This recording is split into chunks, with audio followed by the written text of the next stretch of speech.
अमल ज़ाया हो जाए। इन्नल्लाह ला युज़ीउ अजरल मुहसिनीन, नेकी करने वाले के अजर को अल्लाह ज़ाया नहीं करता। आज दुनिया सारी इकट्ठी होके बोल दे क्या हुआ, नेकी कर दी, नेक लोगों का क्या है, इनके पास बैठने का क्या है। नहीं, हजरत ने फरमाया अदखिलनी बिरहमतिक फी इबादिक अस्सालिहीन, पैगम्बर हैं, अल्लाह मुझे नेक लोगों के साथ दाखिल फरमा। सुलेमान अलैहिस्सलाम तवफ़नी मुस्लिमा व अलहिक़नी बिस्सालिहीन, ये पैगम्बर के अल्फाज यूसुफ अलैहिस्सलाम के, अल्लाह मुझे मौत इस्लाम की और नेक लोगों का साथ अता फरमा।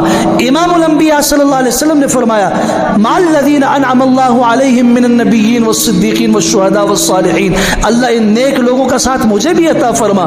जब हुजूर अक़दस सल्लल्लाहु अलैहि वसल्लम नेक लोगों से मोहब्बत भी फरमाए, उनका साथ भी जन्नत में अल्लाह से मांगे, तो फिर कौन कह सकता है कि नेकी की क्या ताकत है?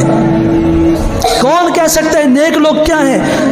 याद रखिए, जमीन पे क़यामत भी तब आएगी जब जमीन पे कोई नेक आदमी बाकी नहीं रहेगा।